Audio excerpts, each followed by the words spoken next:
It says, we declare our right on this earth to be a man, to be a human being, to be respected and known as a human being, to be given the right of a human being in this society and on this earth, which we will intend to bring it to existence by any means necessary. This would be Malcolm's last statement, because shortly thereafter he would come to his demise. You see, this statement was made during the height of the civil rights movement, a time when African Americans was being mistreated and overlooked. But Malcolm believed that in order for African Americans to overcome, we would not just be able to hold hands and sing Kumbaya, but we would have to truly take it by force. You see, in fact, this reminds me of our New Year's Eve term, the kingdom suffers violently, but the violent take it by force. You see, Malcolm had something, even though he was a Muslim, he had some Christianity down in him, because he understood that the weapons of our warfare are not carnal, but they are spiritual. You see, so what we must understand, that in order for us to go anywhere and do anything, we are going to have to get mad at the devil.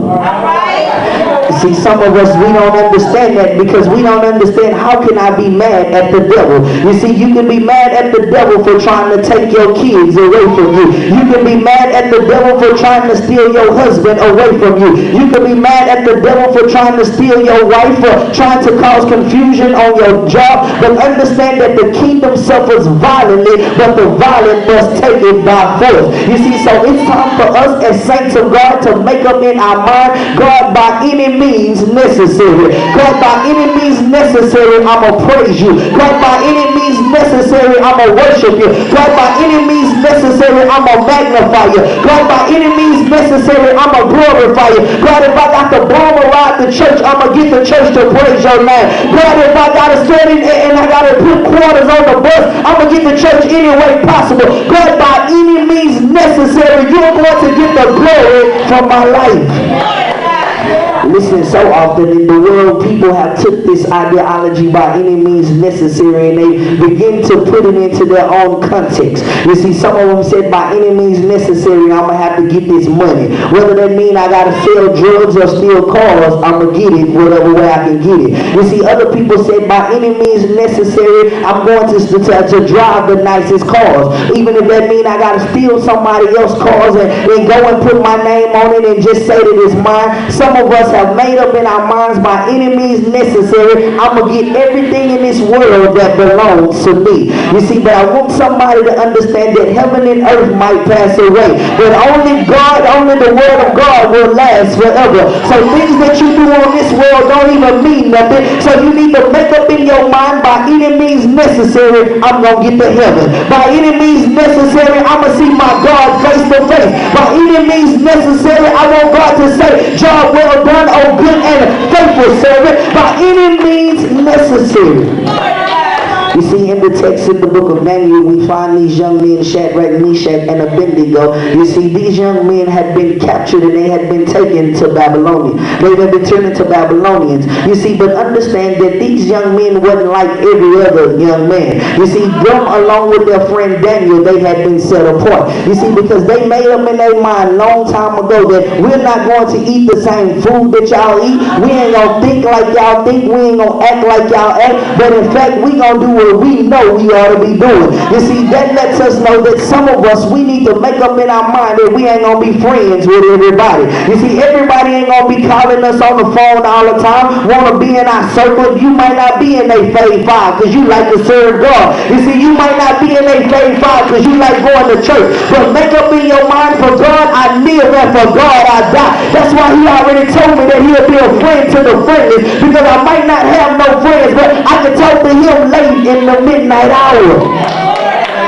You see, these young men, they had made up in their mind. They said, listen, we just can't do everything that everybody else is doing. You see, just because everybody else go to the club don't mean I ought to go to the club. You see, just because everybody else is popping pills don't mean that I ought to pop pills. You see, just because everybody is getting tattoos don't mean I ought to get tattooed. He said, present your body a living sacrifice, holy and acceptable unto God. You see, so you can't do any and everything because you say, this is my body. God, my mama gave me my mama told me don't get no tattoo. I can do whatever I want to do because I'm 18. But understand that that's God's body that he's allowing you to live in, to dwell in, but just for a while. Listen, these young men, they say, listen, Nebuchadnezzar, you know, you've been good to us and we appreciate the things that you've done to us, but we just can't serve any God. Yeah. You see, it ain't no way possible we can just serve any God. The text lets us know that when the trumpet sound, when the harp blow, you got to bow down and worship my God. You see, but when you make up in your mind, God, I understand the true God that I serve. I understand the God of Abraham, Isaac, and Jacob. I understand the God that's been able to supply every one of my needs. That means I ain't just going to be running behind any and everything, because I know any and everything ain't the way God wants me to go. But God said, listen, I have a straight and narrow path that I want you to walk now. I got a path that nobody else can walk now. Only the righteous can walk now. So you got to make up in your mind, if I'm going to be righteous, I got to stay on this straight and narrow path. Understand, these young men, they were some bold young men. And the reason why they was bold is because they had grew stronger than all the other young men. You see, they was living with the other folks, but they weren't eating what the other folks was eating. I'm going somewhere. You've been working on the same job with some of your friends for the last 10 years, and they can't understand why you got a bigger house than they got, you got a bigger car than they got, you got more money than they got. But understand that it's the favor of the Lord that's following me around. It's grace and mercy, because I know that I got to pay my tithes on Sunday morning. I know I got to be in church whenever I get the opportunity, and that's how you can tell the difference in the two. You see, we have to be set apart. We have to be called aside from everybody else. And in order to be called aside, you have to make up in your mind, God, I'm with you by any means necessary. You see, but understand, the text lets us know that Nebuchadnezzar said, listen, if y'all don't do what I'm asking y'all to do, I'm going to throw y'all in the fiery furnace. Listen, young woman, I stopped by to tell you that if little Johnny come and whisper in your ear and say, if you don't have sex with me, I ain't paying your light bill no more.